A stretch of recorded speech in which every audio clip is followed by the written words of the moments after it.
Hello friends, good morning. आप देख रहे हैं आपका अपना और पाठशाला 2020 एजुकेशन चैनल। और पाठशाला 2020 में आपका स्वागत है। आज हम पढ़ेंगे 27 सितंबर 2020 के इम्पोर्टेंट करंट अफेयर क्वेश्चंस। प्रत्येक क्वेश्चन के बाद हम उस क्वेश्चन के बारे में डिटेल में जानेंगे और जो क्वेश्चन आपसे कल मालूम किया गया था आज उस क्वेश्चन के बारे में भी डिस्कस करेंगे। तो यदि आप हमारे चैनल पर नए हैं तो चैनल को लाइक शेयर सब्सक्राइब करें और बेल आइकन को दबाना ना भूलें, जिससे हमारे हर क्लास की नोटिफिकेशन आपको मिलती रहेगी। और आज की क्लास की पीडीएफ की लिंक आपको डिस्क्रिप्शन बॉक्स में मिल जाएगी। चलते हैं तो अपने क्वेश्चन नंबर 1 की तरफ। क्वेश्चन नंबर 1, किस बैंक ने मध्य प्रदेश राज्य जलापूर्ति और एकीकृत स्टाम्प वाटर और सीवेज प्रबंधन आधारभूत संरचना के निर्माण के लिए ऋण को मंजूरी दे दी है? Option number 1 SBI bank, option number 2 IDBI bank, option number 3 ADB bank, option number 3 Punjab national bank. तो इसका सही ऑप्शन है option number 3 ADB bank. Asian development bank ने मध्य प्रदेश में जलापूर्ति और एकीकृत स्टाम्प वाटर और सर्विसेज प्रबंधन आधारभूत संरचना के निर्माण के लिए 1988 करोड़ रुपए के ऋण को मंजूरी दी है। कितने करोड़ रुपए के? 1988 करोड़ रुपए के ऋण मध्य प्रदेश शहरी सेवा सुधार परियोजना के दायरे को बढ़ाने के लिए एक अतिरिक्त वित्त पोषण है। परियोजना के बिल और मेलिंदा गेट्स फाउंडेशन से समर्थन प्राप्त होगा। मध्य प्रदेश के मुख्यमंत्री हैं शिवराज सिंह चौहान, राज्यपाल हैं आनंदीबेन पटेल और राजधानी है भोपाल। चलते अपने नेक्स्ट क्वेश्चन तरफ। Question number 2, India international centre IIC के नए लाइफ ट्रस्टी के रूप में किसे नियुक्त किया गया है? Option number 1 Gopal Krishna Gandhi, option number 2 Kapila Vatsyayan, option number 3 Anil Baijal, option number 4 Shri BP Singh Badnore. तो इसका सही ऑप्शन है ऑप्शन नंबर 1 गोपाल कृष्ण गांधी। गोपाल कृष्ण गांधी पश्चिम बंगाल के पूर्व राज्यपाल थे। गांधी को विद्वान कपिल वासियान के निधन से उत्पन्न रिक्त पद के बाद केंद्र का लाइफ ट्रस्टी नियुक्त किया गया है। गांधी एक सेवानिवृत्त भारतीय राजनयिक हैं और 2004 से 2009 तक पश्चिम बंगाल के राज्यपाल भी रहे हैं। आईआईसी का मुख्यालय कहाँ है? नई दिल्ली में। चलते हैं अपने नेक्स्ट क्वेश्चन तरफ। क्वेश्चन नंबर 3, भारत और किस देश के बीच चौथा नौसैनिक अभ्यास अरब सागर में शुरू हुआ है? ऑप्शन नंबर 1 रूस, option number 2 America, option number 3 Israel, option number 4 Japan. इसका सही ऑप्शन है ऑप्शन नंबर 4 जापान। यह अभ्यास उत्तरी अरब सागर में शुरू हुआ है। दोनों देशों की नौसेनाओं के बीच यह अभ्यास हर 2 वर्ष में किया जाता है। 3 दिन के इस गहन अभ्यास से दोनों देशों की नौसेना के बीच सहयोग और मैत्रीपूर्ण संबंध और मजबूत होंगे। इसमें गोला बरसाने, हेलीकॉप्टर अभियान और कॉम्प्लेक्स सरफेस पनडुब्बी रोधी और युद्ध कौशल अभ्यास शामिल हैं। इस अभ्यास में समुद्री निगरानी के लिए लंबी दूरी के P-8I विमान, एकीकृत हेलीकॉप्टर और युद्धक विमान भी हिस्सा लेंगे। जापान के राष्ट्रपति हैं शिंजो आबे, राजधानी है टोक्यो और मुद्रा है जापानी येन। चलते हैं नेक्स्ट क्वेश्चन तरफ। क्वेश्चन नंबर 4, भारतीय पुरुष फुटबॉल टीम में सत्र 2019-20 के लिए all India football federation AIFF football of the year पुरस्कार के विजेता किसे घोषित किया गया है? Option number 1 Subrata Paul, option number 2 Gurpreet Singh Sandhu, option number 3 Sunil Chhetri, option number 4 Anirudh Thapa. इसका सही option option number 2 Gurpreet Singh Sandhu. भारतीय पुरुष टीम के गोलकीपर गुरप्रीत सिंह संधू और महिला के टीम के मिडफील्डर संजू को सन 2019-20 के लिए AIFF football of the year पुरस्कार से विजेता घोषित किया गया है। गुरप्रीत ने पहली बार पुरस्कार प्राप्त किया है और इस प्रक्रिया में वे 2009 में सुब्रत पाल के बाद दूसरे गोलकीपर बने जिन्हें AIFF player of the year चुना गया है। मतलब कि पहले 2009 में सुब्रत पाल थे फुटबॉल ऑफ द ईयर पुरस्कार के विजेता, जो कि गोलकीपर थे, और गुरप्रीत सिंह संधू भी गोलकीपर हैं।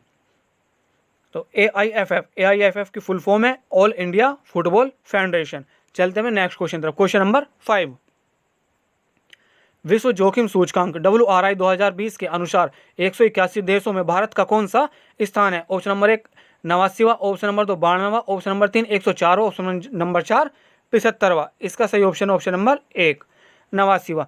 विश्व जोखिम सूचकांक WRI 2020 के अनुसार भारत जलवायु वास्तविकता से निपटने के लिए तैयार नहीं था, जिसके कारण यह अत्यधिक प्राकृतिक आपदाओं की चपेट में था।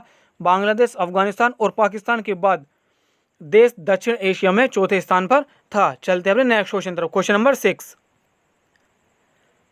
आईआईटी मद्रास के शोधकर्ता ने स्वदेशी रूप से माइक्रोप्रोसेसर मोशिक विकसित किया। यह परियोजना निम्न में से किसके द्वारा वित्त पोषित है? ऑप्शन नंबर 1 राष्ट्रीय सूचना विज्ञान केंद्र, ऑप्शन नंबर 2 वित्त मंत्रालय, ऑप्शन नंबर 3 इलेक्ट्रॉनिक्स और सूचना प्रौद्योगिकी मंत्रालय, ऑप्शन नंबर 4 भारतीय कंप्यूटर आपातकालीन प्रतिक्रिया टीम।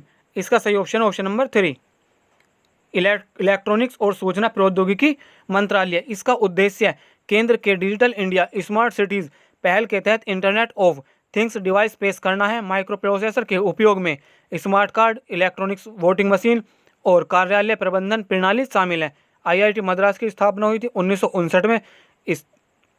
और कहाँ है आईआईटी मद्रास? चेन्नई, तमिलनाडु में। और सभापति हैं इसके एवं शर्मा, निर्देशक हैं भास्कर राममूर्ति। चलते अपने नेक्स्ट क्वेश्चन तरफ। Question number 7। ए.पी. बाला सुब्रमण्यम का सितंबर 2020 में निधन हो गया। उन्होंने किस वर्ष पद्म भूषण पुरस्कार जीता? Option number 1 2011, option number 3 2015, option number 3 2006, option number 4 2008। इसका सही ऑप्शन है ऑप्शन नंबर 1 2017। इनका निधन कोविड-19 निमोनिया के कारण हुआ।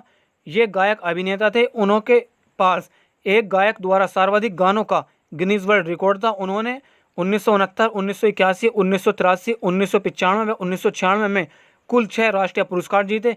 उन्होंने 2 नागरिक पुरस्कार 2001 में पद्मश्री और 2011 में पद्म भूषण भी जीता। चलते अपने नेक्स्ट क्वेश्चन तरफ। Question number 8।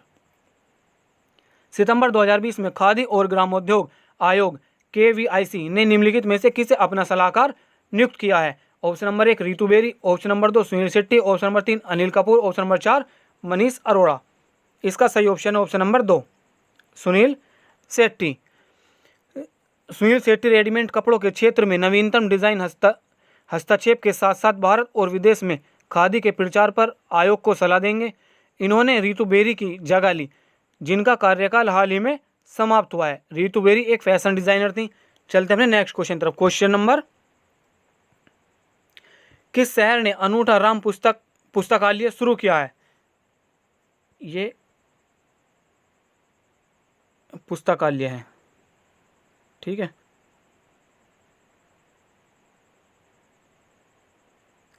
पुस्तकालय, यह हमारा कल का क्वेश्चन था जो मैंने कल आपसे मालूम किया था। तो इसका आंसर है कोलकाता।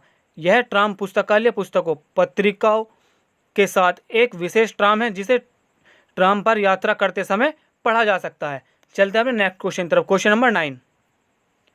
जम्मू कश्मीर के भाद्रवा में औषधीय पौधों के लिए पोस्ट हार्वेस्ट मैनेजमेंट सेंटर की नींव किसने रखी? Option number 1 Amit Shah, option number 2 Satpal Singh, option number 3 Kiren Rijiju, option number 4 Shripad Yesso Naik.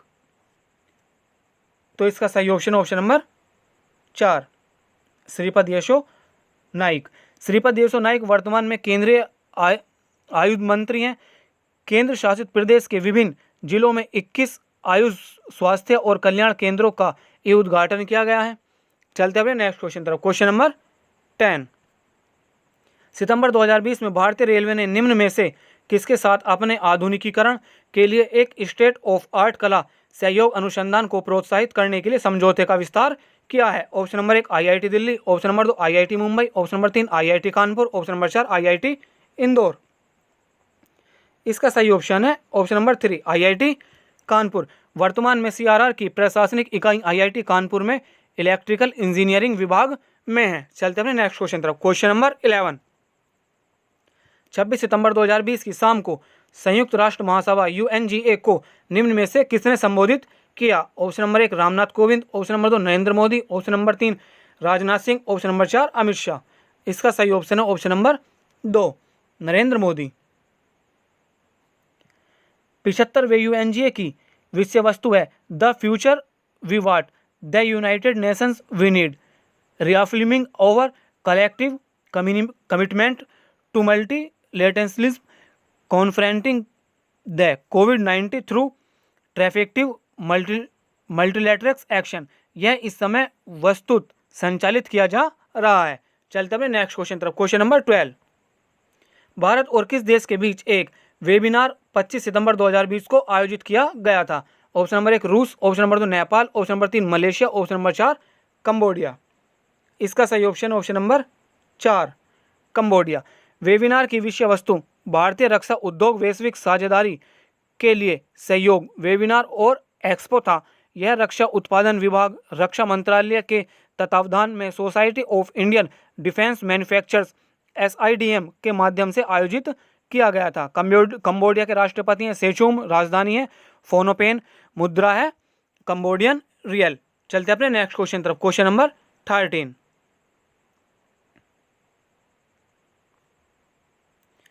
Faceless income tax अपीलों के तहत निम्नलिखित में से किससे संबंधित सभी लोगों के अपवाद के साथ आयकर अपील को एक फेसलेस इस तरीके से अंतिम रूप दिया गया है? ऑप्शन नंबर 1 प्रमुख कर चोरी, ऑप्शन नंबर 2 काला धन अधिनियम, ऑप्शन नंबर 3 गंभीर धोखाधड़ी, ऑप्शन नंबर 4 1 और 2 दोनों, ऑप्शन नंबर 5 1 2 और 3 तीनों। इसका सही ऑप्शन है ऑप्शन नंबर 5 1 2 और 3 तीनों, मतलब प्रमुख कर चोरी, काला धन अधिनियम और गंभीर धोखाधड़ी तीनों। इसके तहत गंभीर धोखाधड़ी, प्रमुख कर चोरी, संवेदनशील और खोज मामलों, अंतर्राष्ट्रीय कर और काले धन अधिनियम से संबंधित अपीलों के अपवाद के साथ सभी आयकर अपील की सुनवाई होगी।